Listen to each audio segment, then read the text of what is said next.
నమస్తే, నేను మీ నగేష్.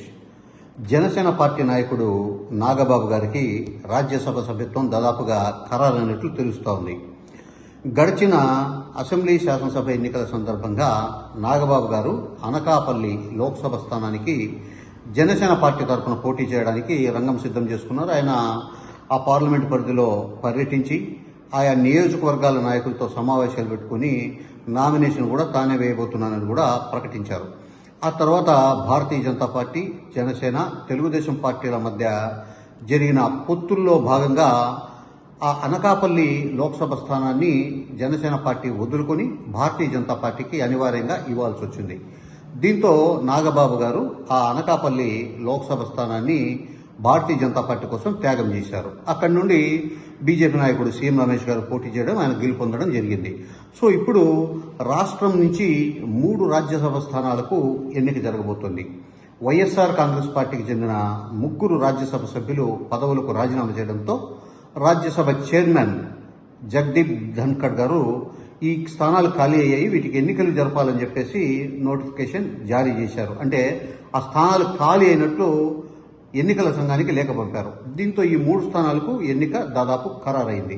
సో రాష్ట్రం నుంచి 3 రాజ్యసభ స్థానాలకు గాను 1 జనసేన పార్టీ కోరుతా ఉంది.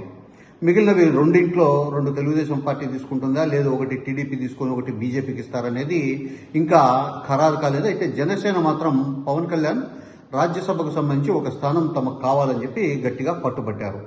ఇందుకోసమే ఆయన మొన్న ఢిల్లీలో పర్యటించి తన అన్న నాగబాబుకు రాజ్యసభ పదవి ఇవ్వడం కోసం భారతీయ జనతా పార్టీ పెద్దలతో చర్చించినట్లు తెలుస్తోంది. వాళ్ళు కూడా పవన్ కళ్యాణ్ గారు భారతీయ జనతా పార్టీతో చాలా క్లోజ్గా ఉన్నారు. అలాగే ఎన్నికల సమయంలో భారతీయ జనతా పార్టీ కోరుతూనే అనకాపల్లి లోక్సభ స్థానాన్ని నాగబాబు నుంచి బీజేపీకి ఇప్పించారు. సో ఇవన్నీ కూడా పాజిటివ్ వేవ్లో భారతీయ జనతా పార్టీ పవన్ కళ్యాణ్ గారి మీద ఉంది. ఈ కారణంగా నాగబాబును రాజ్యసభ పంపడానికి భారతీయ జనతా పార్టీ కూడా ఓకే చేసినట్లు ప్రాథమికంగా మనకు సమాచారం అందుతోంది.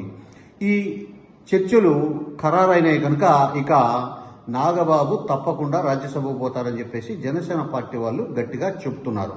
మిగిలిన 2 స్థానాల్లో తెలుగుదేశం పార్టీ 1 తీసుకుని బీజేపీకి 1 ఇస్తుందా, లేదు ఒత్తిడి ఎక్కువగా ఉన్నందువల్ల ఈసారికి 2 స్థానాలు తమకే వదిలేయాలని చెప్పేసి తెలుగుదేశం పార్టీ అధ్యక్షుడు ముఖ్యమంత్రి చంద్రబాబు నాయుడు గారు బీజేపీ పెద్దలను ఒప్పిస్తారనేది కూడా ఇప్పుడు ఒక చర్చ అయితే జరుగుతోంది. ఒకవేళ 2 స్థానాలు తెలుగుదేశం పార్టీకి వచ్చినట్లయితే ఈ స్థానాల నుంచి గల్లా జయదేవ్, టీడీ జనార్దన్తో పాటు అలాగే భాష్యం రామకృష్ణ గారు కూడా రంగంలో ఉంటారని చెప్పి మనకు తెలుస్తోంది. అయితే ముందుగా అనుకున్న దాని ప్రకారం అయితే మాజీ కేంద్ర మంత్రి అశోక్ గజపతిరాజు గారి పేరు కూడా పరిశీలనకు రావచ్చని చెప్పి అంటున్నారు. సో ఈ నేపథ్యంలో త్వరలోనే నాగబాబు ఎన్నికకు సంబంధించిన క్లారిఫికేషన్ ఢిల్లీ వర్గాల నుంచి వస్తుంది. మిగిలిన 2 స్థానాలు కూడా తెలుగుదేశం పార్టీ ఎవరిని పోటీ చేస్తుందనేది ఒక వారం 10 రోజుల్లో వెల్లడయ్యే అవకాశం ఉంది.